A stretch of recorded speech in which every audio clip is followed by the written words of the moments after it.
Hello hi नमस्कार, स्वागत है आप सभी का मैग्नेट ब्रेन्स के IIT JEE on eat channel पे। मेरा नाम आशीष कपलेश और आज हम बात करेंगे हमारे फ्लूइड मैकेनिक्स की। बेटा बिल्कुल एकदम एंडिंग तक आने पे हम पहुंच चुके हैं ना, क्या बोलते हो, एकदम एंडिंग पे आ चुके हैं कहानी की। और फ्लूइड वाला पार्ट आज हम शुरू करेंगे। फ्लूइड में जैसा नाम वैसा काम। फ्लूइड में दो चीजें आती हैं, एक तो होता है गैसेज और होता है लिक्विड। क्योंकि गैसेस के बारे में हम लोग पहले पढ़ चुके हैं, तो इस चैप्टर में लिक्विड्स के बारे में हम लोग पढ़ेंगे। ठीक है, तो जब आप लिक्विड की स्टडी करते हो तो सबसे पहली बातें जो हमें पता होनी चाहिए, it's all about the relative density and the specific gravity. क्योंकि डिफाइन करेगा वो, क्वेश्चन में देगा इन सारी बातों को।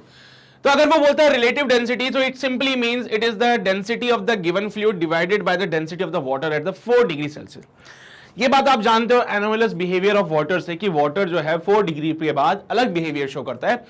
इसीलिए हम वाटर 4 डिग्री वाला ही लेंगे, क्योंकि उससे कम टेम्परेचर का पानी ले लिया तो उसका बिहेवियर चेंज हो जाता है फिर, है ना। सो यस, सबसे पहले अगर आपसे बोले रिलेटिव डेंसिटी, तो इसका मतलब होता है it is the density of the given fluid divided by density of pure water eight 444 degree Celsius. मेरे बच्चे यहाँ पे अगर आप डेंसिटी ऑफ प्योर वाटर लोगे तो ग्राम्स में, ग्राम पर सेंटीमीटर क्यूब में लेते हो तो 1 आ जाता है, और केजी पर मीटर क्यूब में लोगे तो 1000 आ जाता है। ठीक है, तो अगर उसने रिलेटिव डेंसिटी दे दिया तो आप उस फ्लूइड का डेंसिटी फाइंड कर सकते हो यहां से। ठीक है, इसके अलावा आता है बेटा स्पेसिफिक ग्रेविटी। स्पेसिफिक ग्रेविटी जो होता है, it is the specific weight of the given fluid divided by specific weight of pure water at 4 degree Celsius. Specific weight क्या है सर? स्पेसिफिक वेट क्या है? It is weight per unit volume. ठीक है, अगर if I am saying it's specific weight, अगर मैंने बोला specific weight, so it simply means weight upon volume, weight upon volume। ठीक है, तो अगर specific weight of given fluid है तो it is the wait of the fluid divided by volume of the fluid, mg upon v करेंगे। बेटा मास को density into volume भी लिखा जा सकता है, तो density into volume into g upon volume, volume से वॉल्यूम मर जाएगा, density into g gives you the specific weight. तो अगर यहां पे स्पेसिफिक ग्रेविटी की बात करें तो density of the fluid into g divided by density of water into g, g से जी मरेगा, it will be density of fluid upon density of water. यार ये तो रिलेटिव डेंसिटी होती थी जी, बिल्कुल। तो न्यूमेरिकली स्पेसिफिक ग्रेविटी जो है वो रिलेटिव डेंसिटी के इक्विवेलेंट है बेटा, आप देख सकते हो। बट इट डजंट मीन कि स्पेसिफिक ग्रेविटी और रिलेटिव डेंसिटी एक ही चीज होती है, नहीं नहीं नहीं, ये दोनों अलग अलग चीजें हैं। न्यूमेरिकली दोनों इक्वल होते हैं बट दोनों ही डिफरेंट चीजें हैं बेटा। ठीक है, तो ये अगर सवाल में ऐसी बातें दे दे तो घबरा मत जाना। वो स्पेसिफिक ग्रेविटी देगा आप लोगों को तो आप उससे क्या हो सकता है, डेंसिटी निकाल सकते हो ना फिर, या फिर अगर वो रिलेटिव डेंसिटी देगा तो आप डेंसिटी निकाल सकते हो इससे। ठीक है, चलिए भाई, बहुत बढ़िया। इसके बाद बेटा फ्लूइड में प्रेशर की बात हम लोग यहां पे करते हैं सबसे पहले। तो प्रेशर में जब हम बात करें तो जैसा जैसा हम फ्लूइड की डेप्थ में जाते जाते हैं तो प्रेशर इंक्रीज होता जाता है। वही सारी बातें यहां पे करेंगे कि लिक्विड में प्रेशर की क्या कहानी है। तो बेटा बोला जाता है कि किसी भी फ्लूइड के अंदर अगर 2 पॉइंट्स आप कंसीडर करते हो ए और बी, सच दैट ए और बी दोनों सेम हॉरिजॉन्टल लेवल पे हैं, सच दैट ए और बी दोनों सेम हॉरिजॉन्टल लेवल पे हैं। तो अगर हम किसी भी फ्लूइड के अंदर 2 पॉइंट्स को कंसीडर करें ए और बी को, ए और बी सेम लेवल पे है, तो उस केस में दोनों का प्रेशर सेम रहेगा बेटा। तो सेम लेवल पे प्रेशर हमेशा सेम रहता है। लेकिन यहीं पे अगर मैं बी पॉइंट यहां ले लूं और ए पॉइंट यहां ले लूं तो ऑब्वियस ये बात है, ए पे जो प्रेशर होगा वो बी से ज्यादा हो जाएगा, और ए पे जो प्रेशर होगा it is given by B पे प्रेशर प्लस का rho g h pressure difference होता है बेटा ये। ठीक है, गॉस प्रेशर भी कहते हैं इसको। तो यहां पे ये हाइट h हो जाएगी बेटा, यहां पे a और b के बीच का जो हाइट है ये h हो जाता है। g acceleration due to gravity, rho is the density of the liquid. ठीक है, अब ये जो भी फ्लूइड हो, जो भी लिक्विड हो, उसकी डेंसिटी कंसीडर की जाएगी यहां पे। तो ये वो केस है जिसमें फ्लूइड रेस्ट पे है, फ्लूइड रुका हुआ है, और अब आप प्रेशर का वेरिएशन देख रहे हो। सेम लेवल पे अगर 2 पॉइंट कंसीडर करें दोनों का प्रेशर सेम होगा, अलग अलग लेवल पे अगर आपने 2 पॉइंट कंसीडर करे तो प्रेशर फिर वेरी करता है, और ये रहा उसका रिलेशन बेटा। क्लियर रहेगा। सेकंड केस आता है एक्सेलरेटेड केस में। मान लीजिए कैसे भी करके आपने फ्लूइड को एक्सेलरेशन प्रोवाइड करा दिया, जैसे कि एक बीकर के अंदर आपने पानी भरा और इस बीकर को मूव करा रहे हो, आप बीकर को आगे की तरफ मूव करा रहे हो विद सम एक्सेलरेशन ए। मेरे बच्चे अगर यहां पे फ्लूइड एक्सेलरेट कर रहा है तो उस केस में डेफिनेटली सी बात है फ्लूइड एक लेवल पे आपने देखा है इंक्लाइन होता है, वो इंक्लिनेशन निकालनी है तो आप tan theta equals to a upon g कर सकते हो। 2 पॉइंट्स पे अगर प्रेशर का वेरिएशन देखना है आप लोगों को, so it is given bye row L ए। बेटा यहां पे मान लीजिए 2 पॉइंट्स हो जाएंगे a और b, a और b के बीच का जो सेपरेशन है वो है l, a और b के बीच का सेपरेशन है l, so P A minus P B rho L A होता है बेटा। a यहां पे एक्सेलरेशन होगा, l यहां पे लेंथ होगा और rho is the density of the fluid. तो अगर हमारे पास कोई फ्लूइड जो कि एक्सेलरेट कर रहा है तो उसके लिए हम प्रेशर के वेरिएशन को ऐसे लिखते हैं बेटा, यहां से एच ए यानी कि height of the A from the surface, H B is the height of the B from the surface, ऐसे भी आप इसको लिख सकते हो।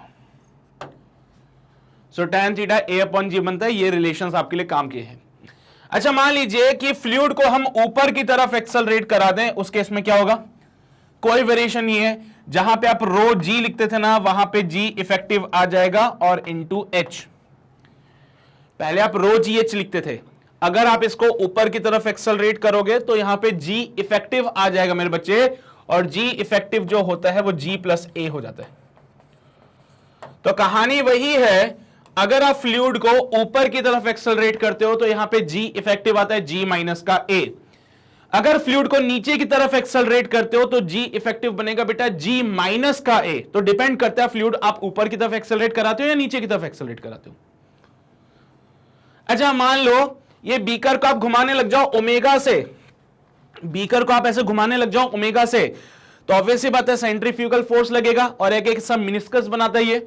इस केस में जो प्रेशर लिखा जाता है किसी पॉइंट बी पे, तो बेटा बी पॉइंट पे प्रेशर लिखा जाता है P naught plus rho omega square x square by 2। B यहां पे कोई पॉइंट लिया जाएगा, ठीक है, P naught is the atmospheric pressure, B यहां पे अगर कोई पॉइंट लिया है तो सेंटर से इस पॉइंट का जो डिस्टेंस होता है वह एक्स लिया जाएगा, ओमेगा से घूम रहा है, बाकी सारी बातें आपको पता ही है, ठीक है। सो इन चीजों का थोड़ा सा ध्यान रखिएगा, अगर कोई भी फ्लूइड एक्सेलरेट कर रहा है तो इसमें प्रेशर आपको निकालना होगा किसी स्पेसिफिक पॉइंट पे, तो आप इस फॉर्मूले से निकाल सकते हो, डिपेंड करता है कि वो एक्सेलरेट कहां कर रहा है, ठीक है। क्लियर रहेगी बातें, चलो भाई तो आगे बढ़ते हैं, let's see the Pascal's law. Pascal's law बड़ा सिंपल है बेटा, क्या बोलता है पास्कल लॉ कि भाई फ्लूइड को एक जगह से अगर मैंने यहां पे कंप्रेस किया या फिर यहां से अगर मैंने फ्लूइड पे फोर्स लगाया, ठीक है, तो जो यहां पे फोर्स लगाया तो उसकी वजह से क्या होगा, इधर का जो पिस्टन है वो ऊपर उड़ जाता है, मतलब कि सीधी सी बात है जो एक तरह से आप एनर्जी ट्रांसमिट कर रहे हो, कह सकते हो ये बात। तो वो क्या होता है, पूरी यूनिफॉर्मली डिस्ट्रीब्यूट होती है पूरे फ्लूइड के अंदर, है ना, वो पूरे फ्लूइड के अंदर डिस्ट्रीब्यूटेड हो जाएगी, हर जगह हर पॉइंट पे सेम फोर्स लगता है बेटा। तो बड़ा सिंपल सा फंडा है पास्कल्स लॉ का, वो कहता है कि अगर आपने इधर फोर्स लगाया F1, इधर का क्रॉस सेक्शनल एरिया है A1, तो यहां पे एक और आपने सिलेंडर रख दिया होगा या पिस्टन रखा होगा, तो ये पिस्टन ऊपर की तरफ जाएगा, पिस्टन के ऊपर एक फोर्स लगेगा F2, अगर इसका area of cross section A2 है तो as per the Pascal's law बेटा F1 upon A1 equals to F2 upon A2, तो जो भी प्रेशर आपने एक तरफ प्रोवाइड किया है वो पूरे फ्लूइड के अंदर इक्वली डिस्ट्रीब्यूटेड हो जाएगा। तो यहां पे जितना प्रेशर लगाया है पूरे फ्लूइड पे उतना प्रेशर इक्वली डिस्ट्रीब्यूटेड होगा, यहां पे भी इतना ही प्रेशर इसके ऊपर लग जाएगा। इतनी सी बातें हैं पास्कल्स लॉ की। अच्छा इसके कुछ एप्लीकेशंस होते हैं, जैसे हाइड्रोलिक लिफ्ट हो गया, हाइड्रोलिक ब्रेक्स हो गए, है ना, फिर ब्रिजेस वगैरह, जो ब्रिज होते हैं उनमें भी हाइड्रोलिक्स का यूज होता है, तो वो सारे एप्लीकेशंस यहीं पे है, ठीक है। तो hydraulic lift, hydraulic jack, hydraulic brakes सारे पास्कल्स लॉ पे काम करते हैं। फॉर्मूला बस इतना सही है पास्कल्स लॉ का। चलो भाई आगे बढ़ते हैं, आगे बढ़ेंगे and let's say find the force due to the liquid on the vertical wall. बेटा यहां पे आप देखो, किसी भी कंटेनर के अंदर आपने अगर पानी भर दिया, किसी भी कंटेनर के अंदर अगर आपने पानी भर दिया तो ऑब्वियसली बात है ये पानी जो है बॉटम पे एक फोर्स लगाएगा which is given bye mg, ये लिक्विड जो है बॉटम पे एक फोर्स लगाएगा गिवन बाय mg, m की जगह रो इंटू वी वगैरह पुट करके आप इसको सॉल्व करना। तो बॉटम पे प्रेशर होगा बेटा कितना, फोर्स अपॉन एरिया, तो यहां से फोर्स के लिए लिखा किया जाएगा प्रेशर इनटू एरिया। बेटा अब यहां पे एरिया इसका डिफाइन कर लोगे ना आप, लेंथ इनटू विड्थ करके, प्रेशर यहां पे मान लीजिए एटमॉस्फेरिक प्रेशर पी नॉट है और ये डी डेप्थ नीचे है बेटा, so rho P naught plus rho g d into, आप डिफाइन करना आगे। अब यहां पे प्रेशर का डिफरेंस ले लेने आप लोग, ठीक है। तो यहां पे अगर आप प्रेशर के डिफरेंस को कंसीडर करोगे तो सीधा रो जी से काम बन जाएगा। वैसे तो क्या होता है, इसका पूरा इंटीग्रेशन करना पड़ता है और फिर प्रोसेस आता है, लेकिन अभी कंसीडर करो तो इसको ऐसे भी आप डिफाइन कर सकते हो, ठीक है। चलो भाई, बॉटम पे तो सब समझ आती है, लेकिन यही लिक्विड साइड वॉल्स पे कितना फोर्स लगाता है वो निकालने के लिए आपके पास फॉर्मूला होता है बेटा, rho g b h square by two, rho g b h square by two. पूरा इंटीग्रेशन करके पूरा प्रोसेस आता है, हमें उस प्रोसेस पे नहीं जाना है, जस्ट फिलहाल आपको इतनी सी बात ही कंसीडर करनी है। तो रो जी बी एच स्क्वायर, ठीक है। वेयर यहां पे बेटा h is the height, h क्या हो जाएगा बेटा, हाइट, ठीक है। b यहां पे बेटा क्या हो जाएगा, विड्थ हो जाएगी, क्योंकि कंटेनर कुछ 3D टाइप का होगा हमारे पास। कंटेनर आपने देखा होगा तो हमारे पास जो होता है कंटेनर वो 3D टाइप का होता है। तो लिक्विड अगर भरा हुआ है ऐसे ऐसे ऐसे,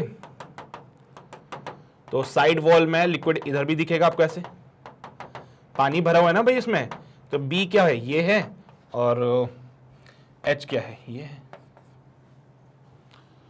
तो ये थोड़ा सा देख लीजिएगा आप लोग इसको, ठीक है। चलो भाई, बहुत बढ़िया, आगे बढ़ते हैं और अगले पार्ट पे आते हैं जो कि होता है आर्किमिडीज प्रिंसिपल। बड़ा सिंपल सा फंडा है। It states when a body is partially or fully dipped in a liquid the fluid exerts an upward force, ठीक है। तो भाई ऑब्वियसली बात है, हम भी जानते हैं कि कोई भी बॉक्स अगर किसी फ्लूइड के अंदर होगा तो उस बॉक्स के ऊपर एक अपवर्ड फोर्स लगता है, जिसको बायंट फोर्स कहते थे, फोर्स ऑफ बायंसी कहते हैं, जो तुम्हें अच्छा लगे वो बोल सकते हो। बेटा बायंट फोर्स को FB से डिनोट करते हैं, it will be equals to mg, और यहां पे मास की जगह density into volume into g b किया जाता है। तो यहां पे बायंट फोर्स हो जाता है वो रो जीवी के बराबर हो जाता है, where rho is the density, ठीक है, v is the volume and g is the acceleration to gravity. वैसे अगर मैं बायंट फोर्स को डिफाइन करूं यहां पे, तो रो जीवी जो आप लिखते हो ना, हाँ वो बात अलग कहानी होती है। यहां पे बायंट फोर्स में जब आप रो जी वी लिखते हो तो it means it is the density of the fluid, density of fluid. यहां पे जो v होता है बेटा, it is the volume of liquid displaced, volume of liquid displaced. बेटा किसका वॉल्यूम है, जो लिक्विड उसने डिस्प्लेस किया। ऑब्वियसली बात है, कहीं पे बैठने के लिए वहां जगह बनानी पड़ती है। तो अगर ये बॉक्स पानी के अंदर जाना चाहता है तो इसको यहां से पानी हटाना पड़ेगा, तो कितना लिक्विड उसने डिस्प्लेस किया वो यहां पे। अच्छा ये बात समझ नहीं आती तो इसको ऐसे भी लिख सकते हो, volume of a box dipped in water.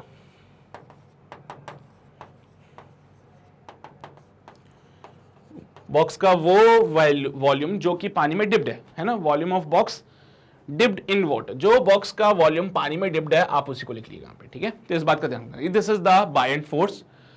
अब क्या होता है कि ऑब्वियसली बात है, बॉक्स अगर इक्विलिब्रियम में होगा तो बायंट फोर्स mg के बराबर हो जाएगा।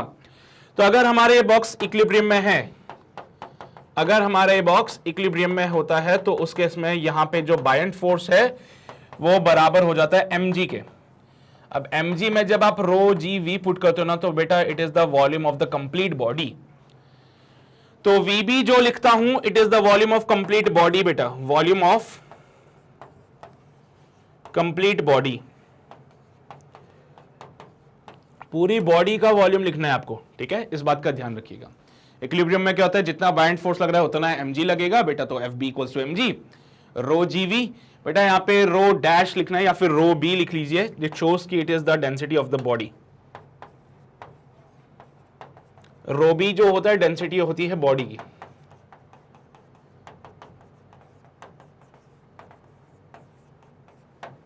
ठीक है, ऐसे लिखना है, ठीक है, लिख लीजिए इसको। लिखा सभी ने, चलिए भाई। तो यहां पे आर्किमिडीज खत्म होता है, उसमें कुछ एपरेंट वेट के कॉन्सेप्ट आते हैं। तो एपरेंट वेट आपको पता है क्या होगा, एपरेंट वेट जो होता है, जब किसी भी बॉक्स को ऊपर उठाते हो पानी में तो बहुत हल्का सा लगता है, लेकिन वही बॉक्स अगर नॉर्मली उठाएं तो भारी लगता है। तो उसके एक्चुअल वेट में से बायंट फोर्स को माइनस कर दीजिएगा, ठीक है, उसके एक्चुअल वेट में से बायंट वाला फोर्स जो है उसको माइनस कर देना, तो एपरेंट वेट आपको मिल जाएगा बेटा उसके इसमें, ठीक है। एक्चुअल वेट में से बायन फोर्स को माइनस करोगे तो अपरेंट वेट मिल जाता है इस केस में। चलिए, तो यहाँ पे जो भी कहानी थी, it's all about the fluid जो कि रेस्ट पे था। अगर यही फ्लूइड फ्लो करने लग जाए तो उसमें हमारे पास आती है बेटा बर्नौलीज थ्योरम। सबसे पहले आती है equation of continuity. Equation of continuity क्या कहती है हम लोगों से कि भाई साहब, इक्वेशन ऑफ कंटिन्यूटी हमसे क्या कहती है? बड़ा सिंपल सा फंडा, बोलता है जितना फ्लूइड यहां से अंदर जाएगा उतना फ्लूइड यहां से बाहर आएगा। यानी कि जो वॉल्यूम ऑफ लिक्विड है जो यहां एंटर कर रहा है, rate of flow of liquid, rate of flow of liquid यानी कि डीवी बाई डी टी, जो यहां से एंटर कर रहा है वो यहां से बाहर भी आना चाहिए। तो रेट ऑफ फ्लो जो होता है बेटा वो कांस्टेंट रहेगा। रेट ऑफ फ्लो कांस्टेंट का मतलब d v by d t, volume per unit time, volume of the fluid per जो कि फ्लो हो रहा है in per unit time gives you constant. बेटा वॉल्यूम को लिखते हैं एरिया इंटू लेंथ, तो area into length upon d t equals to constant. बेटा अगर मैं एरिया को कांस्टेंट कर दूं तो ए बाहर आएगा, डीएल बाई डी टी हो जाएगा, यहाँ पे it will be a constant. तो डीएल बाई डी टी यहाँ पे जो होता है वेलोसिटी होता है, तो एरिया इंटू वेलोसिटी कांस्टेंट होता है बेटा। देखो मेरे बच्चे, यहां से एरिया है A1, वेलोसिटी है V1, यहां पे एरिया है A2, वेलोसिटी है V2। तो बेटा इस केस में A1 V1 is equals to A2 V2 होता है। This is your equation of continuity. ये क्या है? Equation of continuity. तो अभी कोई भी फ्लूइड अगर फ्लो करता है तो उसके लिए आप इक्वेशन ऑफ कंटिन्यूटी को लगा सकते हो। इसके हिसाब से A1 V1 equals to A2 V2 होता है। अपार्ट फ्रॉम दिस बेटा एक वेंचुरी मीटर होता है जिसका हम यूज करते हैं यहाँ पे। वेंचुरी मीटर में बर्नौलीज थ्योरम का कैसे यूज होता है, इक्वेशन बनाई जाती है मेरे बच्चे। इक्वेशन क्या बनती है कि as per the Bernoulli's theorem P plus rho g h plus का half rho v square constant होता है। As per the Bernoulli's theorem energy conservation की बातें कर रहा है बेटा यहाँ पे। ये फ्लूइड के लिए काइनेटिक एनर्जी की बात होगी, ये फ्लूइड के लिए पोटेंशियल एनर्जी की बात होगी, प्रेशर एनर्जी की बात होगी। ठीक है, तो फ्लूइड के लिए एनर्जी डिफाइन की है, तो total energy for the fluid जो होगी वो भी कांस्टेंट रहेगी।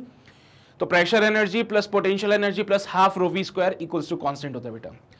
अगर ये देखो वेंचुरी मीटर में अगर ये पूरी पाइप सेम हॉरिजॉन्टल लेवल पे तो पोटेंशियल एनर्जी तो सेम रहेगा।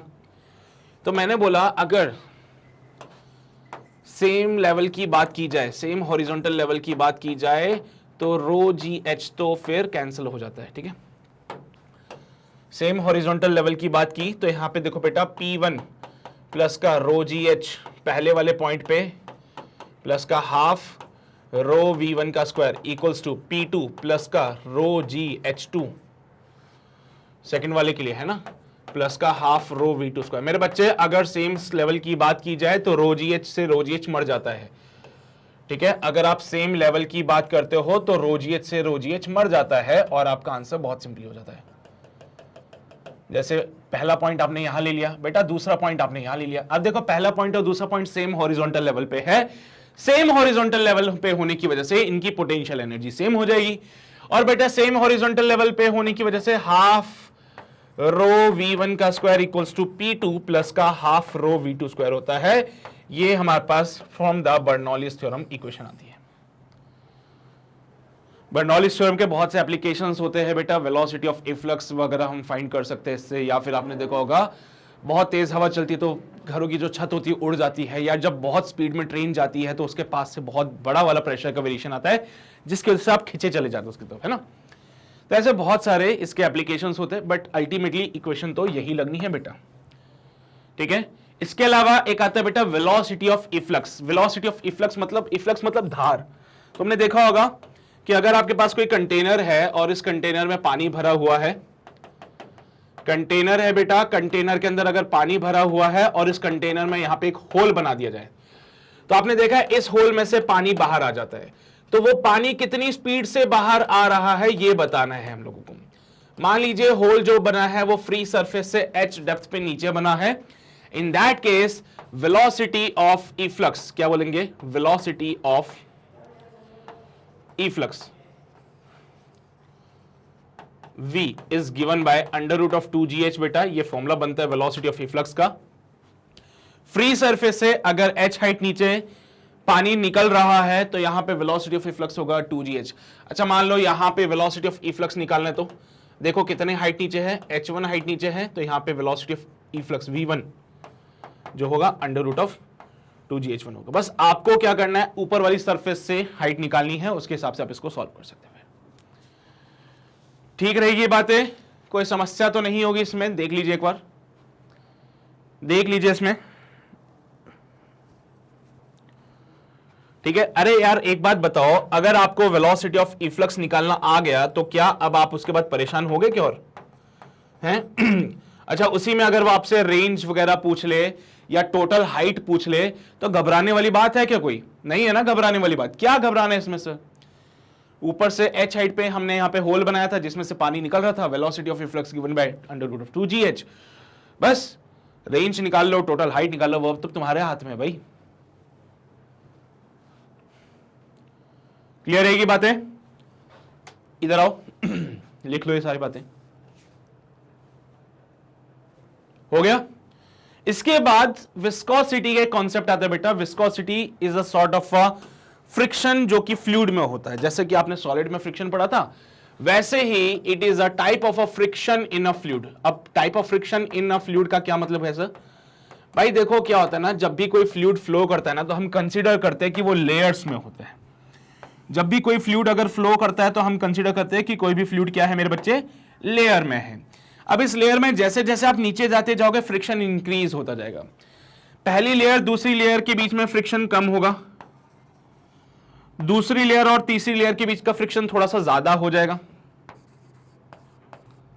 फिर यहां पे सबसे ज्यादा होगा, है ना? तो ऐसे वैसे करते जैसे जैसे आप फ्लूइड में नीचे आते जाओगे जो विस्कोसिटी है वो इंक्रीज होती जाती है और यहां पे जो लेयर्स के बीच में रिलेटिव मोशन होता है वो कम हो जाता है, जिसकी वजह से आपने देखा होगा कभी जब बाढ़ वगैरह आ जाती है, पानी बहुत स्पीड से बहता है तो ऊपर पानी का फ्लो बहुत ज्यादा होता है, लेकिन अगर आप उसकी डेप्थ में जाओगे ना तो आप पाओगे कि पानी का फ्लो कम है वहां पे। और यूजुअली हमेशा होता भी ये चीज है ना कि जो लिक्विड का फ्लो होता है वो फ्री सरफेस जो अपर पार्ट होता है वहां पे ज्यादा होता है और नीचे वाले पार्ट पे कम होता है। तो ये क्यों हो रहा है? क्योंकि जैसे जैसे आप फ्लूइड में नीचे आते हो जो रिलेटिव मोशन होता है बिटवीन द लेयर्स वो कम होता जाता है और उसकी जो वेलोसिटी है वो डिक्रीज होती जाती है। तो बेटा यहां पे विस्कोसिटी की वजह से आप पता लगा पाते हो कि भाई कितना ज्यादा रिलेटिव मोशन हो रहा है। जिसकी विस्कोसिटी ज्यादा है उसमें रिलेटिव मोशन कम होगा, जिसमें विस्कोसिटी कम है उसमें रिलेटिव मोशन ज्यादा होगा। जैसे पानी में विस्कोसिटी कम है as compare to the honey, तो वहां पे क्या होगा, पानी जो है वो जल्दी जल्दी फ्लो हो जाएगा, हनी जो है धीरे धीरे फ्लो होगा, है ना? चलो हमारा जो काम है वो ये है कि यहां पे फोर्स फाइंड करना होता है। तो मान लीजिए कि अगर दो लेयर्स के बीच में मुझे फोर्स फाइंड करना है, so it is given bye eta A delta v by delta कितना है, नीचे नीचे की तरफ आ जाए तो नीचे की तरफ क्या ले, वाई ले लें।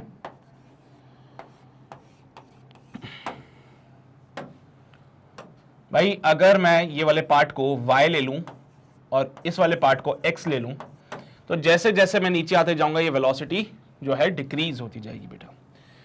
जैसे जैसे मैं नीचे आता जाऊंगा वेलोसिटी डिक्रीज होती जाएगी। तो dv बाई डी वेल है ना, dv बाई डी वाई जो होता है वो नेगेटिव ले लेना क्योंकि वेलोसिटी डिक्रीज हो रही है। सो यहां पे फोर्स का फॉर्मूला बनता है F equal to eta A dv by d y. बेटा यहां पे ईटा जो है it is known as the coefficient of viscosity. Coefficient of viscosity, घबराने की जरूरत नहीं है, वैल्यू आपको दे रखी होती है।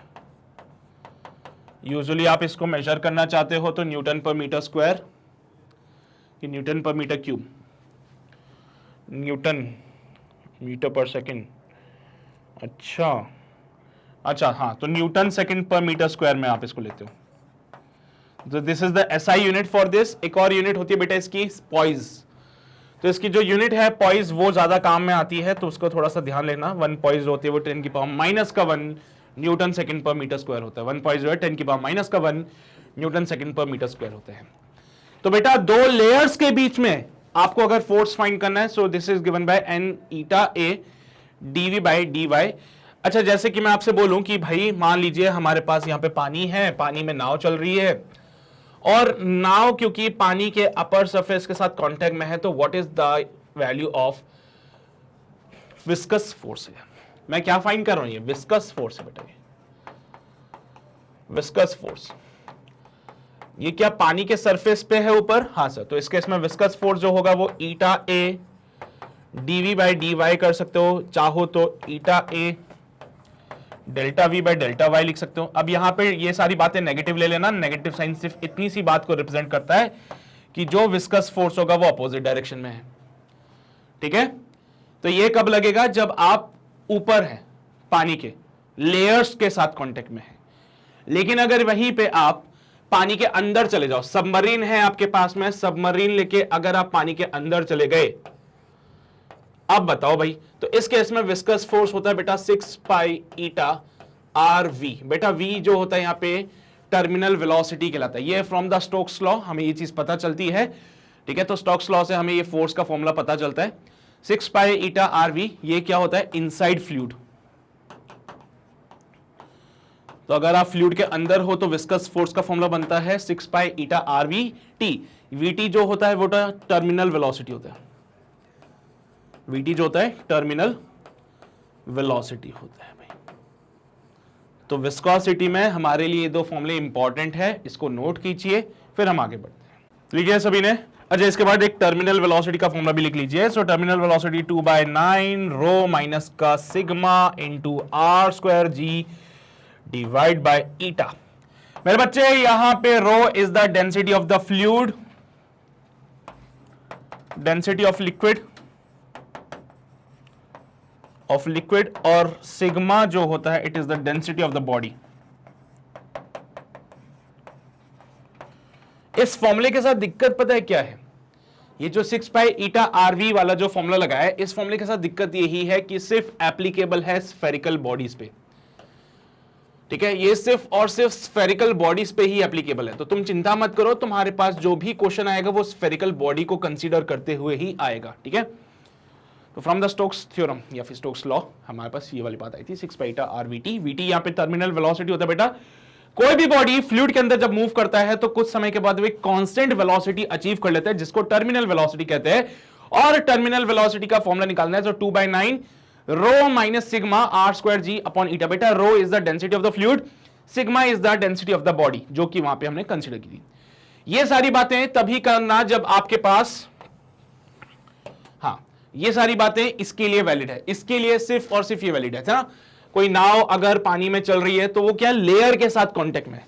जब लेयर्स के साथ कांटेक्ट में है तो फिर फोर्स का फॉर्मूला ये बनेगा। जब यही नाव पानी में डूब जाए, सबमरीन बन जाए और सबमरीन बन के अब पानी के अंदर चले, तो फिर यहां पे विस्कस फोर्स का फॉर्मूला चेंज हो जाता है and now it will be 6 pi eta r v t, ठीक है। क्लियर है ये बातें? सवाल कर सकते हो क्या तुम लोग? चलो भाई कुछ सवाल देखते हैं। जैसा कि पहला सवाल हमसे बोला गया, a cubical block is floating in a liquid with half of its volume immersed in the liquid. बेटा यहां पे क्यूबिकल ब्लॉक है जो कि पानी में तैर रहा था और इस बॉक्स का हाफ ऑफ द वॉल्यूम जो है वो पानी के अंदर डूबा हुआ है। चलिए भाई, तो वॉल्यूम जो कि इमर्स्ड यानी कि जो डूबा हुआ है, it is your v/2। Volume जो कि डूबा हुआ है वो है v/2। When the whole system accelerate upward with the net acceleration of g/4, जब पूरा का पूरा सिस्टम ऊपर की तरफ एक्सेलरेट करेगा, जब ये पूरा सिस्टम ऊपर की तरफ एक्सेलरेट करेगा with an acceleration of g/4, तो मेरे बच्चे the fraction of volume immersed is, बेटा from the buoyant formula, force का formula we know it is rho g into v immersed, rho g v immersed. बेटा अब ये क्या हुआ, ये बायंट फोर्स का फॉर्मूला है। अब पूरे सिस्टम को अगर आप ऊपर की तरफ एक्सेलरेट करके भी ले जाओ, पूरे सिस्टम को अगर आप ऊपर की तरफ एक्सेलरेट करके भी ले जाओ, तो बायंट फोर्स को इन चीजों से तो फर्क नहीं पड़ता ना। बायंट फोर्स को इन चीजों से फर्क तो नहीं पड़ेगा ना। बायंट फोर्स तो बोलता है भाई मेरे को जो फर्क पड़ता है वो किन चीजों से फर्क पड़ता है। बायंट फोर्स ने बोला मेरे को फर्क पड़ता है डेंसिटी ऑफ द फ्लूइड से, जी से, और कितना वॉल्यूम डूबा हुआ है उससे। भाई ऊपर जाओ नीचे जाओ मेरे को क्या फर्क पड़ता है यार, है? ऊपर जाओ नीचे जाओ मेरे को क्या फर्क पड़ता है उससे। तो इस केस में बेटा बायंट फोर्स की जो वैल्यू रहेगी उसमें कुछ वेरिएशन आएगा, सोचो जरा। क्या उसमें कुछ वेरिएशन आएगा, सोचो जरा। Buoyant force rho g v immersed. मेरे बच्चे अभी पूरा सिस्टम ऊपर जा रहा है with an acceleration of g/4। क्या जो वॉल्यूम ऑफ इमर्स्ड है, the fraction of the volume जो इमर्स्ड है, उस पर कोई फर्क पड़ता है क्या? नहीं पड़ेगा यार। अच्छा इसका पूरा प्रमाण दो तुम लोगों को, इसका पूरा प्रमाण चाहिए तुम लोगों को, है? चलो देता हूं, अगले पेज पे देता हूं मेरे बच्चे। From the concept F equals to mg, मैंने बोला यहां पे rho g into v dash equals to, यहां पे हो जाएगा density of the body into g into v. क्या बातें सही रहेगी? अभी कितना वॉल्यूम इमर्स्ड है? अभी जो वॉल्यूम इमर्स्ड है वो v/2 है इक्वल्स टू रो सिग्मा जीवी। बेटा ये क्या है? सो जीवी से जीवी मर जाएगा। बेटा rho is the density of the fluid and sigma is the density of the box. Rho जो है डेंसिटी है फ्लूइड का, सिग्मा जो है डेंसिटी है बॉक्स का। अब पूरे सिस्टम का आप ऊपर एक्सेलरेट करा रहे हो, तो बेटा पूरा सिस्टम अगर ऊपर एक्सेलरेट करेगा तो जो वहां पे जी इफेक्टिव होगा, अगर ये पूरा सिस्टम ऊपर एक्सेलरेट कर रहा है और जी नीचे लग रहा है, तो g effective will be given by g plus g by 4, 5g/4। क्या ये बात सही रहेगी? So it can be given by g plus g by 4। अगर पूरा सिस्टम ऊपर एक्सेलरेट कर रहा है तो यहां पे जी इफेक्टिव ये हो जाएगा। बेटा इस केस में rho into g effective into v dash है ना, वी डबल डैश ले लेते हैं। अभी कितना वॉल्यूम इमर्ज्ड होगा देखते हैं। Sigma into g effective into इसका पूरा वॉल्यूम। बेटा जी इफेक्टिव से जी इफेक्टिव मर जाएगा। बेटा यहां पे डेंसिटी की जगह पे मैं क्या लिखूं? देखो रो की जगह पे लिख सकते हो 2 टाइम्स ऑफ सिग्मा, रो की जगह पे पुट करें 2 times of sigma, so 2 sigma into v double dash equals to sigma into v. Sigma से सिग्मा मर जाएगा, v double dash equals to v/2। अभी बताओ कितना वॉल्यूम इमर्ज्ड है? पहले जो वॉल्यूम इमर्ज था वो 1/2 था, आज जो वॉल्यूम इमर्ज्ड है वो भी 1/2 है। क्या कोई चेंज आया क्या इस पे? नहीं आया ना, यही तो बोल रहा था मैं तुम लोगों को। तो इस पे कोई फर्क नहीं पड़ेगा कि आप उसको ऊपर एक्सेलरेट कर रहे हो या क्या कर रहे हो, वॉल्यूम तो उतना ही रहेगा इमर्ज्ड। क्वेश्चन कंप्लीट हो गया, लिख लीजिए इसको। लिखा सभी ने? बढ़े आगे, अगला सवाल। चलिए भाई, अगला सवाल जो हमसे कहता है water is flowing through a cylindrical pipe of cross section area 0.09 pi metre square at a speed of 1 metre per second.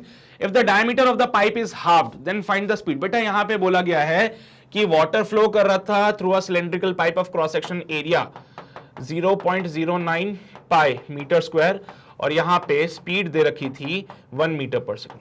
अगर आपने डायमीटर को आधा कर दिया, तो स्पीड कितना हो जाएगा? v2 बताना है आप लोगों को मेरे बच्चे। एरिया जो होता है वो पाई आर स्क्वायर होता है, या कि पाई डी स्क्वायर बाय 4 होता है। सो यहां से a प्रोपोर्शनल टू है d square, so a upon a dash equals to d square upon d square by 4। So यहां पे ये 4 हो जाता है और फाइनल एरिया जो हो जाएगा वो a1 बाय 4 हो जाता है। डायमीटर को आधा करोगे तो फाइनल एरिया जो होता है मेरे बच्चे इनिशियल एरिया का 1/4 हो जाता है। अब from the equation of continuity ये बात आप जानते हो कि a1 v1 जो है वो बराबर होता है a2 v2 के। तो a1 into 1 is equal to a2 की जगह पुट करता हूं a1/4 इंटू v2। a1 से a1 मर जाएगा, v2 की वैल्यू बेटा बनेगी 4 मीटर पर सेकेंड। यही तो हमारा फाइनल आंसर है, यही तो हमारा फाइनल आंसर है मेरे बच्चे। लिख ले इसको। लिखा सभी ने? बढ़े अगले सवाल पे। चलो भाई, अगला सवाल क्वेश्चन नंबर 3 कहता है water is flowing through a horizontal pipe of non uniform cross section. The speed of the water is 30 centimetre per second at a place where the pressure is 10 centimetre of water. Calculate the speed of the water at the other place where pressure is half of that of the first place. पहले place पे pressure मैंने मान लीजिए P हो जाएगा जो कि रो g H के बराबर होता है मेरे बच्चे। रो यहां पे डेंसिटी ऑफ द फ्लूइड हो जाती है। G का वैल्यू, अच्छा सीजीएस में ले लीजिए बेटा, सीजीएस में ले लीजिए। G का वैल्यू 1000 ग्राम पर सेंटीमीटर स्क्वायर। अरे बोलो यही तो होता है। G का वैल्यू मीटर पर सेकंड स्क्वायर होता है, सेंटीमीटर पर सेकंड स्क्वायर हो जाएगा इनटू हाइट कितनी है यहाँ पे 10 सेंटीमीटर है, सो इट विल बी 10 का पावर 4। ठीक है, प्रेशर हो जाएगा डाइन पर सेंटीमीटर। प्रेशर है ये, न्यूटन पर मीटर स्क्वायर होता है ना। सेकंड प्लेस पे जो प्रेशर है वो पहले वाले प्लेस का आधा है, सो P2 इक्वल्स टू P1/2, 10 का पावर 4/2, 9 पर सेंटीमीटर स्क्वायर। साथ ही साथ उन्होंने बोला है कि जो पहले प्लेस पे वेलोसिटी थी वो थी 30 सेंटीमीटर पर सेकेंड। ठीक है, तो स्पीड बताना है दूसरे प्लेस पे कितनी होगी। चलिए भाई, बर्नौलीज थ्योरम यूज कर लेते हैं हम लोग। बर्नौलीज थ्योरम के हिसाब से P1 plus half rho V1 का स्क्वायर बराबर हो जाएगा P2 plus half rho V2 square. क्या ये बर्नौलीज थ्योरम हमसे यही कहती थी? बिल्कुल सर, बर्नौलीज थ्योरम हमसे यही कहती है। तो हम इसी को फॉलो करते चलेंगे अगले पेज पे। P1 plus half rho V1 square, P1 plus half rho V1 square equals to P2 plus half rho V2 का स्क्वायर। अच्छा चलिए एक बात बताइए, P1 की वैल्यू कितनी होगी? 10 की पावर 4 प्लस का हाफ, डेंसिटी यहाँ पे 1 हो जाएगा, इनटू वेलोसिटी यहाँ पे कितनी है? 30 है, सो 30 का स्क्वायर किया इक्वल्स टू P2 की जगह 10 की पावर 4 अपॉन 2 प्लस का 1/2 इंटू 1 इंटू V2 का स्क्वायर। इधर आएगा 10 का पावर 4 माइनस 10 का पावर 4/2 प्लस का 1/2 इंटू, बेटा ये 900 हो जाएगा, इक्वल्स टू V2 का स्क्वायर बाय 2 10 का पावर 4/2 प्लस का 900/2 इक्वल्स टू V2 का स्क्वायर बाय 2 मर जाएंगे, 10,000 प्लस का 900 इक्वल्स टू V2 का स्क्वायर। सही बात रहेगी? अरे समझते हो ना? ये बनेगा, ये 10,900 बन जाएगा ये, तो 10900 इक्वल्स टू V2 का स्क्वायर। मेरे बच्चे V2 बनेगा अंडर रूट ऑफ 10900। V2 की वैल्यू लगभग ऑप्शन से देख ले एक बार तो 104.4 बनती है। आपको कैसे पता? अरे बस थोड़ा सा तुक्का। एक काम करो, ऐसा कर लो, 10 अंडर रूट ऑफ 109। अब यार 109 का तो अंडर रूट निकालना पड़ेगा ना, क्या करें, है ना? सो बस 10.4 बनेगा, आई थिंक 10.4 बन जाएगा। तो 10.4 इंटू 10 104 बनेगा, वही आंसर आएगा। सो हमारा डी ऑप्शन बिल्कुल करेक्ट रहेगा मेरे बच्चे यहाँ पे। तो इसको आप नोट कर लीजिए, फिर आगे बढ़ते हैं हम लोग। किया नोट सभी ने क्वेश्चन नंबर 3? चलो भाई फिर आगे बढ़ते हैं। ये भी नोट किया। क्वेश्चन नंबर 4 पे आ जाते हैं। क्वेश्चन नंबर 4 क्या कहता है? There is a 1 millimeter thick layer of oil between the flat plate of area 10 to the power -2 meter square and a big plate. How much force is required to move the plate with a velocity of 1.5 centimeter per second? The coefficient of the viscosity of oil is 1 poise. देखा मैंने बोला था ना, यहाँ पे poise के format में ज्यादा बातें बोलता है। और मेरे बच्चे यहाँ पे जो प्लेट के बीच का सेपरेशन है वो 1 मिलीमीटर का है, जिसमें ऑयल फील्ड है। एरिया की बात की जाए तो 10 की पावर -2 मीटर स्क्वायर है। यहाँ पे यूनिट को सबको मीटर्स में कन्वर्ट करेंगे, 10 की पावर -3 मीटर हो जाएगा ये भी। वेलोसिटी यहाँ पे 1.5 इंटू 10 की पावर -2 मीटर पर सेकेंड हो जाएगा। कोएफिशिएंट ऑफ विस्कोसिटी जो है वो है 1 पॉइस। मेरे बच्चे 1 पॉइस मतलब 0.1 newton second per metre square. क्योंकि आपको याद हो formula F equals to eta A dv/dz होता है, या फिर dx ले लीजिए जो आपको पसंद है। वेलोसिटी ग्रेडियंट होता है ये। तो यहां से ईटा होगा force metre per second. Metre cube हो जाएगा क्या यार? ये मैंने यूनिट गलत दी थी क्या? ओहो चलो कोई बात नहीं।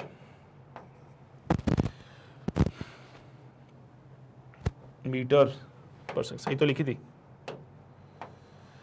ठीक है। तो metre square into metre per second upon metre, metre से मीटर बढ़ जाएगा, न्यूटन से बहुत बढ़िया। फॉर्मूला लगा दीजिए जल्दी से, देखिए क्या आंसर बनता है। F equals to 0.1 multiply by area 10 की पावर -2 इंटू वेलोसिटी 1.5 10 का पावर -2 डिवाइडेड बाय, बेटा यहाँ पे देखो कितना है, 10 की पावर -3 बात आ जाएगी। चलो भाई, तो फोर्स को सॉल्व किया, 0.1 इंटू 1.5 इंटू 10 की पावर -4 प्लस का 3। ये -3 ऊपर जाएगा, प्लस का 3 होगा, -2 -4 होता है। F का वैल्यू जो बनेगा, इट विल बी पॉइंट हटाया अपॉन में 0 आया, पॉइंट हटाया अपॉन में 0 आया, 0.15 इंटू 10 का पावर -1। और यहाँ जो फोर्स बनेगा it can be written as 0.015 newton. इसको ऑल्सो हम लिख सकते हैं 1.5 इंटू 10 की पावर -2 न्यूटन। तो ये आंसर भी बन सकता है 1.5 10 की पावर -2 न्यूटन के फॉर्मेट में। समझ लो ना? ठीक है, तो हमारा क्वेश्चन कंप्लीट हो गया है। उम्मीद करता हूं समझ आ रही होगी सारी बातें आप लोगों को। नोट कर लीजिए जल्दी से इसको। किया नोट सभी ने? बहुत बढ़िया। चलिए जी आगे बढ़ते हैं। अगला सवाल, a water tank has a hole in its wall at a distance of 40 metre below the free surface of the water. Compute the velocity of the flow of water from the hole. ठीक है। Also if the radius of the hole is 1 millimetre then the rate of flow of water. बेटा पहली चीज तो velocity मांग रहा है, velocity का formula under root of 2gh होता था, अगर आपको याद हो तो। अंडर रूट ऑफ 2 इंटू जी का वैल्यू मैं मक्कारी के लिए 10 ले लेता हूं, हाइट यहां पे 40 मीटर बोला है तो 40 लगा देता हूं यहां पे। वेलोसिटी का फॉर्मूला बनेगा 4 to the 8 under root of 800 20 root 2। So 20 into root 2 की जगह 1.4 पुट किया, आंसर बनेगा 28 मीटर पर सेकेंड। सो ये तो वेलोसिटी निकाली मैंने 28 मीटर पर सेकेंड, जो कि यहां पे 3 ऑप्शन दिखा दे रहा था। अगला पार्ट बोलता है compute the if the radius of the hole is 1 millimetre. बेटा अगर रेडियस यहां पे 1 मिलीमीटर हो जाए, या मैं कहूं कि 10⁻³ मीटर हो जाए, तो rate of flow of water. बेटा जब भी मैं बोलता हूं ना rate of flow of water, rate of flow of water, it simply means कि मैं dv बाई dt की बात करता हूं, है ना। ऑल्सो dv बाई dt को लिखते हैं बेटा area into velocity. dv by dt को एरिया इंटू वेलोसिटी भी लिखा जा सकता है। तो चलिए भाई इसको सॉल्व करते हैं। एरिया कितना पता चलेगा, पाई आर स्क्वायर इंटू वेलोसिटी। मेरे बच्चे पाई इंटू रेडियस कितना है 10⁻⁻6 इंटू वेलोसिटी 28। सो 28 इंटू 3.14, चलिए भाई 8 4 32, 8 1 8 9 10 11, 8 3 24 25, 4 2 8 2 1 2 3 2 6 9 5 से 7 6 2 8, 2 के लगे 87.92 87.92 10⁻⁻6। कुछ ऑप्शन मैच करता है? हाँ, लेकिन सर एक ऑप्शन मैच कर जाएगा अगर मैं 8.792 इंटू 10⁻⁻5 बोलूँ तो। अब मैच करता है कुछ, देखो तो 8.792 10⁻⁻5, 8.792 10⁻⁻5 ये मैच कर रहा है sir B option. 8.8 10⁻⁻5 metre cube per second. Metre तो अरे ये तो बनेगी बेटा metre square into metre per second, it will be metre cube per second. Clear है सारी बातें? लिख लीजिए इसको, फिर हम आगे बढ़ते हैं। किया नोट सभी ने? ये बढ़े आगे, अगला पार्ट देखते हैं प्रीवियस ईयर सवाल। पहला सवाल 2021 का हमने उठाया है। यहां पे बोला गया है what will be the nature of the flow of water from a circular tap जिसका फ्लो रेट इंक्रीज किया गया है 0.18 लीटर पर मिनट से 0.48 लीटर पर मिनट तक। The radius of the tap and the viscosity of the water are given as 0.5 centimetre and 10⁻³ pascal second, right. Now the density of the water is also given. तो अब को बताना है कि flow कैसे change हुआ, है ना। मतलब पहले तो यहां पे आप देख रहे हो फ्लो रेट को इंक्रीज किया गया, उसकी वजह से फ्लो के नेचर में चेंज आया कि नहीं आया। तो मैं इनिशियल वाला केस कंसीडर करने जा रहा हूं यहां पे, ठीक है। आप लोग भी ट्राई करो यार, जरूरी है।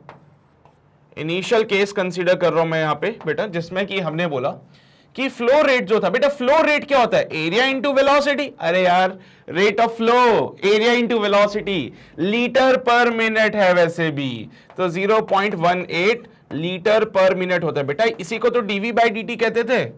हाय हाय हाय, भूल गए सर हम सारी बातें। अरे इसी को तो मेरे बच्चे delta v, rate of change, क्या रेट ऑफ फ्लो, यानी कि d v by d t area into velocity होता था। याद आया कुछ? चलिए भाई, तो यहां से एरिया इनिशियल वाला या फिर वेलोसिटी इनिशियल वाली ले लेते हैं, इज इक्वल टू बेटा लीटर को कैसे लिखते हैं, तो 0.18 इंटू 10⁻⁻³ मीटर क्यूब हो जाएगा बेटा, और अपॉन में मिनट है तो 60 से मल्टीप्लाई किया तो कहानी सेकंड्स में आ गई। हाँ अब अच्छा लग रहा है, थोड़ा देखा देखा सा लग रहा है ना। ये लीटर पर मिनट की आदत नहीं होती हम लोगों को, अब थोड़ा अच्छा लग रहा है, देखा देखा सा लग रहा है। इसको सॉल्व करते बेटा। अच्छा व्हाट अबाउट द एरिया। अब सुनो, यहां पे टैप में से पानी निकल रहा है, टैप का जो रेडियस है बेटा वो 0.5 सेंटीमीटर्स का है, तो टैप का डायमीटर कितना हो जाएगा, डायमीटर हो जाएगा 2 टाइम्स ऑफ रेडियस। तो 2 टाइम्स ऑफ रेडियस करोगे बेटा तो 2 इंटू 0.5 करोगे, I think the answer will be of 1 centimetre. So यहां पे जो डायमीटर रहेगा वो 1 सेंटीमीटर रहेगा। अब 1 सेंटीमीटर को ऐसे भी लिख सकते हो 10⁻⁻² मीटर। कोशिश कर रहे हैं कहानी को ऐसा यूनिट में कन्वर्ट करने के लिए। चलिए भाई, तो यहां से इनिशियल एरिया, या एरिया तो फिक्स रहेगा, एरिया के साथ छेड़खानी मत करो। इनिशियल वेलोसिटी निकालते बेटा, तो इनिशियल वेलोसिटी निकाली 0.18 इंटू 10⁻⁻³ डिवाइडेड बाय, क्यों निकाल रहे इनिशियल वेलोसिटी अभी रुको मैं बताता हूं तुम लोगों को। 60 इंटू बेटा एरिया के लिए लिखा पाई डी स्क्वायर अपॉन 4। यार एरिया का जो फॉर्मूला होता था वो पाई आर स्क्वायर होता था। अब r की जगह d अपॉन 2 पुट कर देंगे तो पाई d स्क्वायर बाई 4 होगा। कोई ऐसी खतरनाक वाली बातें नहीं बता रहा हूं मैं। देखो यार, अगर ये पॉइंट हटा दूं तो यहां पे 2 जीरो लग जाएंगे और 6 3 जा 18 टाइम्स ये मर जाएगा। 1 2 3 तीन जीरो नीचे आ रहे हैं इनिशियल वेलोसिटी की कहानी में। बेटा 4 ऊपर चला जाएगा तो 3 इंटू 4 10 की पावर माइनस का 3 divided by pi d square. अभी इसको रहने दो, छेड़खानी मत करना इसके साथ। 10 की पावर 3।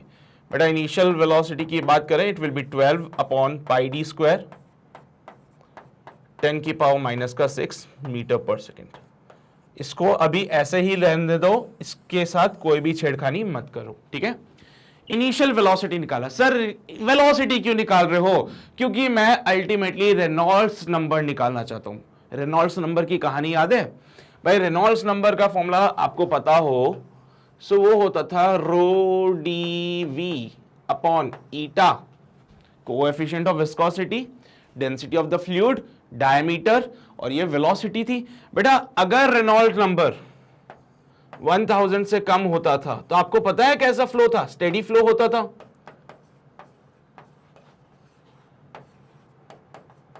अगर यही रेनॉल्ड नंबर 1000 से लेके 2000 के बीच में होता था तो यहां पे कैसा फ्लो होता था? अनस्टेडी फ्लो होता था। ऐसे ऑप्शंस दे रखे होंगे, देखना आपको, अनस्टेडी फ्लो, स्टेडी फ्लो, है ना। तो ये भी हो जाती कहानी अनस्टेडी फ्लो की। और अगर यही रेनॉल्ड्स नंबर 2000 से भी ज्यादा हो जाए तो उस केस में हम बोलते थे कि जो फ्लो होता है बेटा वो टर्बुलेंट होता है। एकदम वैसे बाढ़ आ जाती ना जैसे, हाँ, सो ये फ्लो कैसा हो जाएगा? टर्बुलेंट फ्लो हो जाएगा। सो हमारा टास्क क्या है कि हमें फ्लो का नेचर जानना है कि किस टाइप का फ्लो है। तो हम फाइंड करेंगे रेनॉल्ड्स नंबर, ठीक है। अरे वो पहले पेन भी तो आते थे रेनॉल्ड्स के, हाँ वही है ये। अरे वो नहीं है यार, ठीक है। सिर्फ विल बी रेनॉल्ड्स नंबर। बेटा रेनॉल्ड्स की स्पेलिंग देख लेना, गलत ना लिख दी होगी मैंने। सो इनिशियल केस में रेनॉल्ड्स नंबर क्या था वो निकालेंगे, फाइनल केस में रेनॉल्ड्स नंबर क्या था वो फाइंड आउट करेंगे। सो इनिशियल केस में रेनॉल्ड्स नंबर निकालने गए हम लोग, तो Reynolds number equals to rho D v upon eta. मेरे बच्चे डेंसिटी 10 की पावर 3 होती है, डायमीटर की बात डी रहने दीजिए। वेलोसिटी अभी आपने निकाली 12 इंटू 10 की पावर माइनस का 6 divided by pi d square. देखा, इसलिए मैं बोल रहा था इसको ऐसे रहने दो, डिवाइड बाय ईटा। मेरे नादान बच्चे बताएंगे मुझे ईटा कितना था? सर ये रहा 10 की पावर माइनस का 3, 10 का पावर माइनस का 3। मेरे बच्चे 10 का पावर 3, 10 का पावर माइनस का 6, ये भी 10 की पावर माइनस का 3 हो जाता है। लो भाई पूरी कहानी खत्म होगी। क्या डी से डी मर गया? है मजा ही आ गया सर। सो 12 अपॉन पाई डी। चलो भाई सॉल्व कीजिए इसको। सो 12 डिवाइड बाय, थोड़ी सी मक्कारी कर सकते हो कैलकुलेशन आसान करने के लिए, ठीक है। देखो यहां पे क्या होता है, हमें नियर बाई आंसर से कोई दिक्कत नहीं है। अगर वैल्यू 1000 से कम होगी तो मैं बोलूंगा स्टेडी फ्लो है, अगर वैल्यू 1000 से ज्यादा होगी तो मैं बोलूंगा अनस्टेडी फ्लो है। तो इसमें कोई दिक्कत नहीं है। पाई की वैल्यू जो होती है वो 3.14 लेते हैं मेरे बच्चे। अब मैं थोड़ी सी मक्कारी कर रहा हूं, पाई की जगह 3 लिख देता हूं ताकि मेरा काम आसान हो जाए। और डायमीटर बेटा 1 सेंटीमीटर है, ठीक है। तो 3 4 से 12 हो जाते हैं। अप्रोक्सीमेटली इसका आंसर बनेगा बेटा 4 अपॉन 1 सेंटीमीटर में कितने मीटर होते हैं? 10 का पावर माइनस का 2। ये कहानी पूरी मीटर में आ जाएगी, तो बेटा इट विल बी अप्रोक्सीमेटली 400। तो रेनॉल्ड्स नंबर जो है यहाँ पे वो 400 आ रहा है। कोई बात नहीं, अब आप यहाँ पे 3.14 पुट के तो यहाँ पे कुछ और वैल्यू आती, लेकिन जो भी वैल्यू आएगी क्या वो 1000 से कम है? हाँ सर, ये जो वैल्यू है इट इज लेस देन 1000। तो जब इनिशियली हम बात कर रहे थे, जब रेट ऑफ फ्लो था बेटा 0.18 लीटर पर मिनट का, इनिशियली जब हम बात कर रहे थे बेटा, जब रेट ऑफ फ्लो था 0.18 लीटर पर मिनट का, उस टाइम पे जो फ्लो था बेटा वो स्टेडी फ्लो था। कैसा फ्लो था वो? स्टेडी फ्लो था।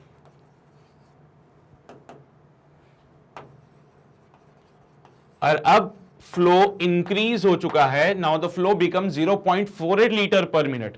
तो देखो जरा उस केस में भी रेनॉल्ड्स नंबर निकालते हैं, देखते हैं किस टाइप का फ्लो बनता है। बेटा यहां पे फाइनल केस में कंसीडर कर रहा हूं, जब मेरे पास rate of flow dv by dt या फिर मैं लिखूं एरिया इंटू वेलोसिटी, ये हो जाए 0.48 लीटर पर मिनट का। तो मैं जो केस कंसीडर कर रहा हूं बेटा वो सेकंड वाला केस कंसीडर कर रहा हूं जिसमें rate of flow 0.48 litre per minute हो गया था, ठीक है। इस केस में भी यही कहानी जाएगी बेटा, pi d square upon 4 into velocity final वाला इज इक्वल्स टू बेटा 0.48, लीटर को कन्वर्ट किया 10 का पावर माइनस का 3 अपॉन 60। अब कहानी पूरी मीटर क्यूब पर सेकंड में आ चुकी है। फाइनल वेलोसिटी इस केस में निकालोगे तो पॉइंट हटाएंगे, 2 0 और लगाएंगे एंड 6 8 48 होते हैं बेटा। अरे ये होता है यार, ऐसा मत करो, 4 को इधर लेके जाओ, 32 इंटू 10 की पावर माइनस का 6 divide by pi d square metre per second. ये हमारे फाइनल वाले केस में वेलोसिटी आ रही है। अब रेनॉल्ड्स नंबर निकालते हैं, तो बेटा रेनॉल्ड्स नंबर की कहानी रो डी वी अपॉन ईटा। तो फाइनल केस में रेनॉल्ड्स नंबर निकाला 10 की power 3 into D into velocity की जगह 32 इंटू 10 की पावर माइनस का 6 divide by pi d square. और मेरे बच्चे ईटा का वैल्यू तो 10 की पावर माइनस का 3 दे ही रखा था पहले, फिर से वही सब होगा बेटा, 10 की पावर 3, 10 की पावर माइनस 6 और 10 की पावर माइनस 3 कैंसिल आउट हो जाएंगे, डी से एक डी मर जाएगा, कहानी में ट्विस्ट आएगा, 32 अपॉन पाई डी लिख देंगे बेटा। थोड़ी सी मक्कारी चल जाएगी, पाई की जगह 3 लिख देना, काम बन जाएगा आप लोगों का। थोड़ी सी मक्कारी कर लो बेटा, पाई की जगह 3 लिख दो, तो 3 इंटू बेटा डी कितना है 1 सेंटीमीटर है, 10 की पावर माइनस का 2 मीटर हो जाएगा। देखो भाई क्या ये अप्रोक्सीमेटली देखा जाए तो 32.3 10 पॉइंट समथिंग बनेगा। अरे मेरे नादान बच्चे 32 है, ये 3 है, 10 3 जा 30 होते हैं, यहाँ 2 आएगा, 0 लगाएंगे और 10 3 6 जा 18 हो जाते फिर, तो 10.6 बन गया ये। So it will B 10.6 divide into 100, point हटाया, अपॉन में 0 आया, 0 से 0 मर गया, आंसर बन रहा है 1060। ओहो, ये क्या देखने को मिल रहा है हम लोगों को कि यहाँ पे रेनॉल्ड्स नंबर 1060 मिल रहा है। क्या ये 1000 से ज्यादा होता है? यहाँ पे जो रेनॉल्ड्स नंबर हमें मिला इट इज योर 1060, क्या ये 1000 से ज्यादा है? मतलब अभी जो फ्लो है वो क्या वो अनस्टेडी हो गया है? जी बिल्कुल, अभी का जो फ्लो है वो अनस्टेडी हो चुका है। यानी कि अगर आप रेट ऑफ फ्लो को इंक्रीज कर रहे हो तो जो फ्लो है वो स्टेडी से अनस्टेडी हो जाएगा, स्टेडी फ्लो से वो अनस्टेडी फ्लो हो जाएगा। तो यहां पे ऑप्शन में चेक करिए क्या वो स्टेडी फ्लो से अनस्टेडी फ्लो की तरफ जा रहा है कि नहीं जा रहा है। तो यही हमारा फाइनल आंसर था। तो यहां पे आपको रेनॉल्ड्स नंबर का कॉन्सेप्ट लगाना है, उसके बेसिस पे आपके पास आंसर मिल जाएगा। छाप लो भाई जल्दी से इसको, फिर आगे बढ़ते हैं। किया नोट सभी ने?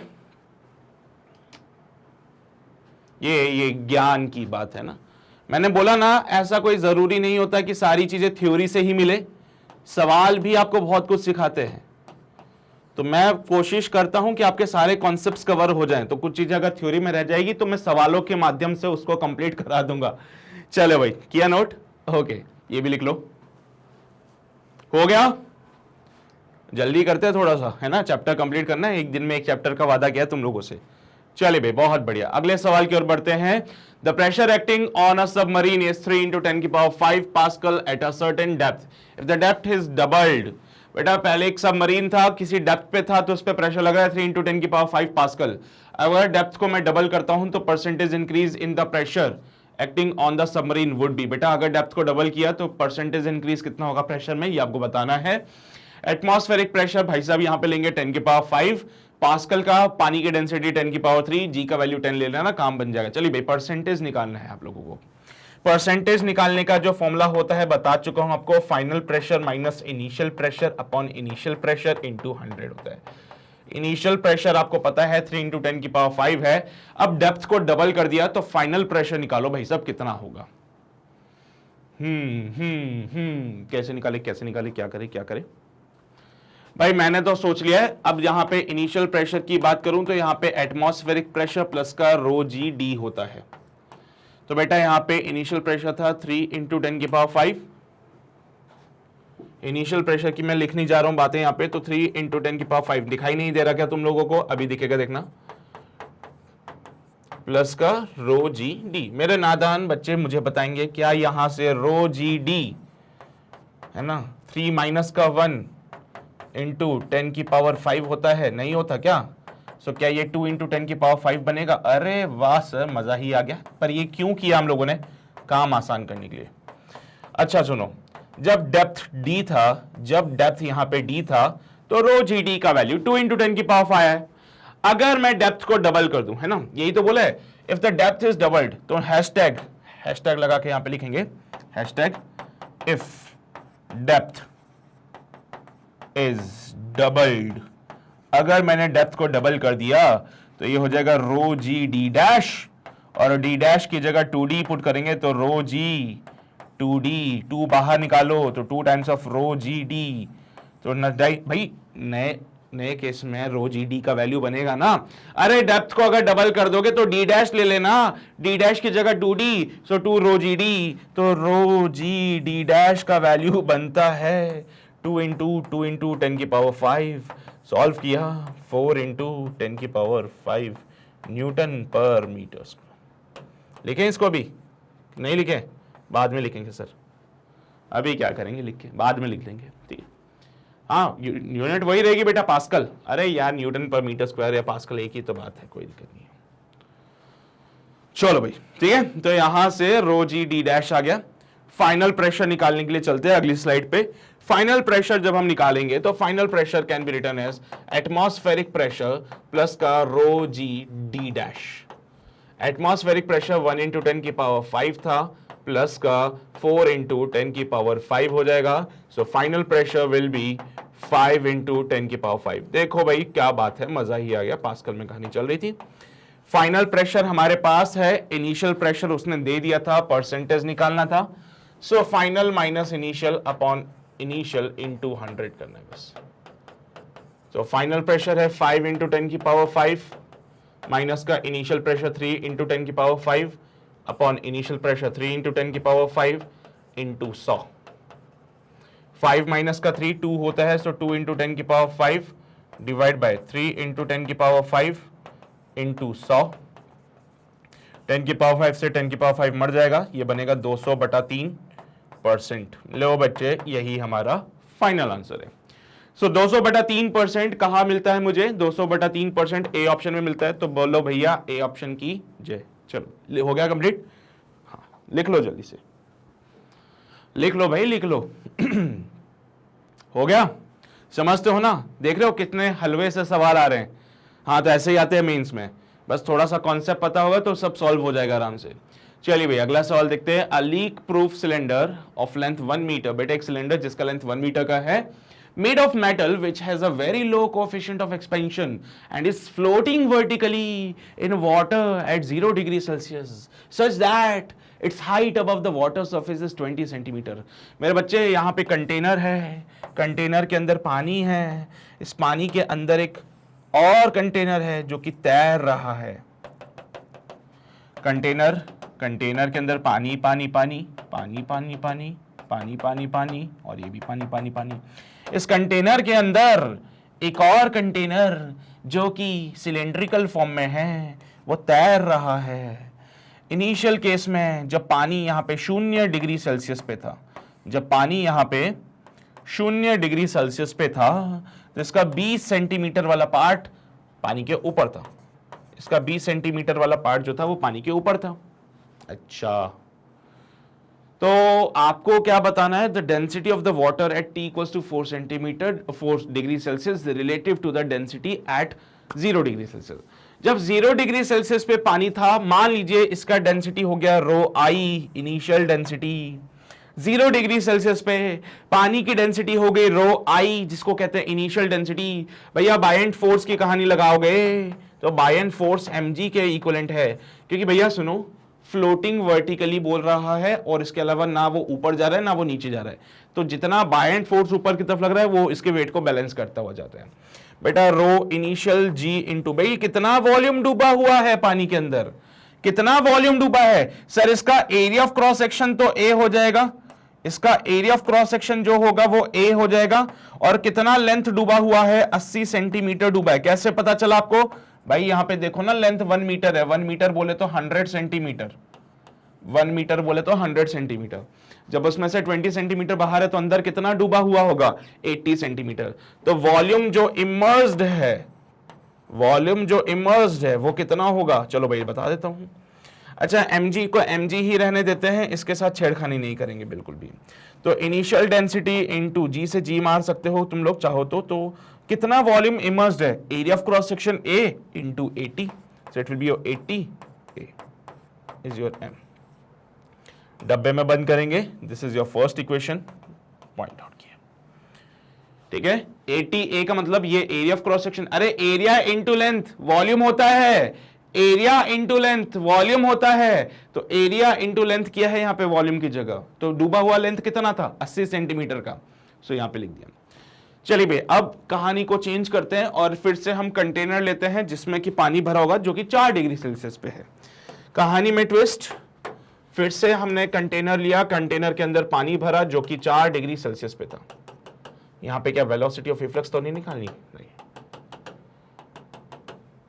फिर से हमने क्या ले लिया, कंटेनर ले लिया, कंटेनर के अंदर फिर से एक और कंटेनर जो सिलेंड्रिकल शेप का है और इसको यहां पे ऐसे रख दिया। अब हुआ यूं कि जैसे ही पानी यहां पे 4 डिग्री पे किया आपने, जैसे ही ये पानी आपने लिया 4 डिग्री सेल्सियस पे, जो लेंथ पानी के बाहर निकली हुई थी वो 20 की जगह 21 सेंटीमीटर हो गई, वो 20 सेंटीमीटर की जगह 21 सेंटीमीटर हो गई। सर इस सिलेंडर पे फर्क नहीं पड़ता क्या इन सब चीजों का? बेटा सिलेंडर पे फर्क पड़ता है, बहुत फर्क पड़ता है, इसीलिए उसने बोला है कि इसका थर्मल एक्सपेंशन देखो भाई, very low coefficient of thermal expansion, मतलब इतना लो एक्सपेंशन कोएफिशिएंट है उसका कि ये जो टेम्परेचर का आप चेंज कर रहे हो ना, इससे सिलेंडर पे कोई फर्क नहीं पड़ेगा, है ना। अब कुछ लोगों का दिमाग चलेगा यहाँ पे कि सर अगर टेम्परेचर बढ़ा दिया तो सिलेंडर एक्सपैंड होना चाहिए था ना, वो तो हुआ ही नहीं। क्यों नहीं हुआ? क्योंकि उसका बहुत लो कोएफिशिएंट ऑफ एक्सपेंशन है, इसलिए उसको हमने कंसीडर नहीं किया। अच्छा सर लीकेज वगैरह होता तो पानी इसके अंदर घुस जाता तो ये भारी हो जाता, इसलिए उसने बोल दिया लीक प्रूफ, कोई लीकेज नहीं है, कुछ नहीं है, ठीक है। एनीवेज चलिए बहुत बढ़िया। Now in this case again we will use the same concept buoyant force. बेटा मान लो 4 डिग्री सेल्सियस पे जो डेंसिटी है it is known as the final density. 4 degree Celsius पे जो पानी की डेंसिटी होगी वो फाइनल डेंसिटी ले ली।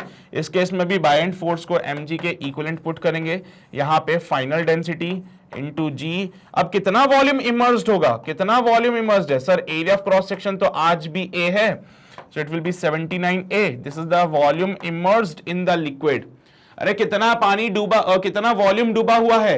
Area into length, area into length, area into length equals to mg। भैया मास चेंज हुआ क्या सिलेंडर का? ना सर बिल्कुल भी चेंज ना हुआ।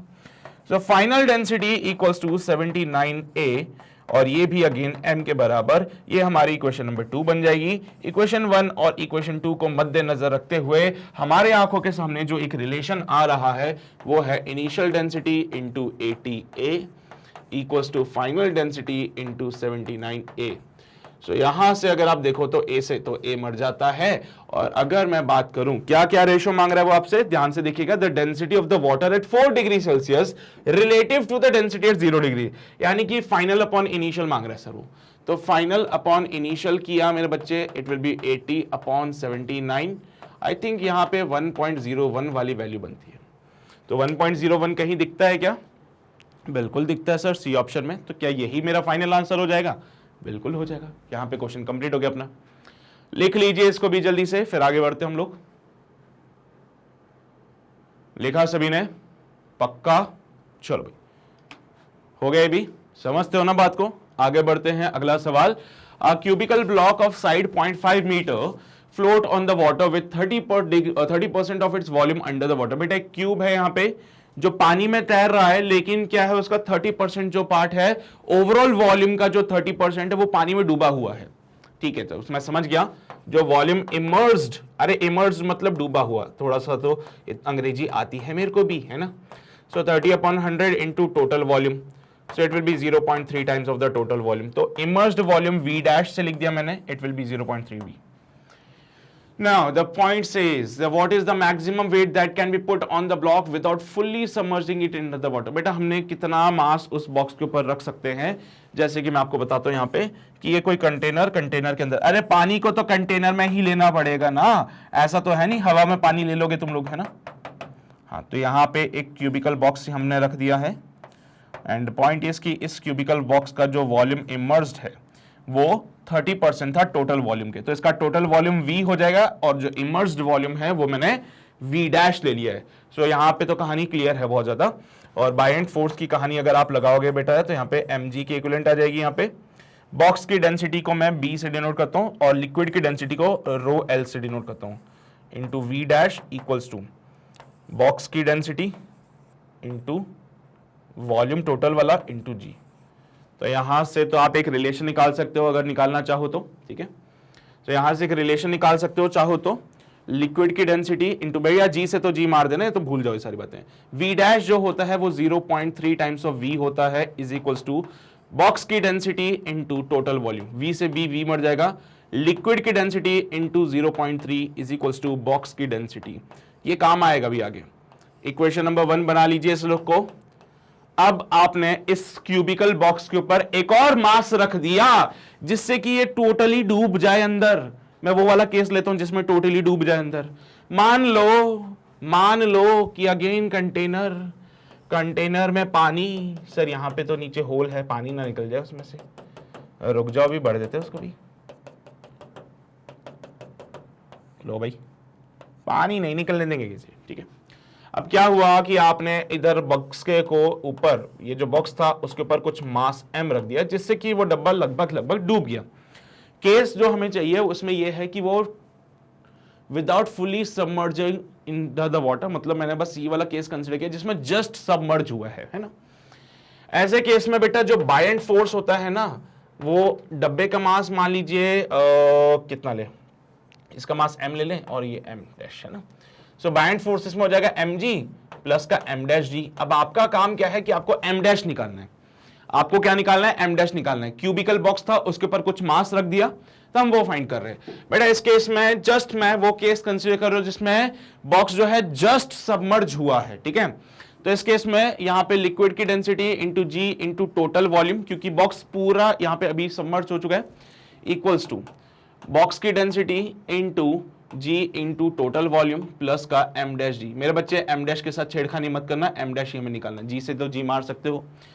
लिक्विड की density into total volume equals to box की density into total volume plus का m डैश। तो m डैश का जो वैल्यू बनेगा इट विल बी लिक्विड की डेंसिटी माइनस बॉक्स की डेंसिटी इंटू टोटल वॉल्यूम।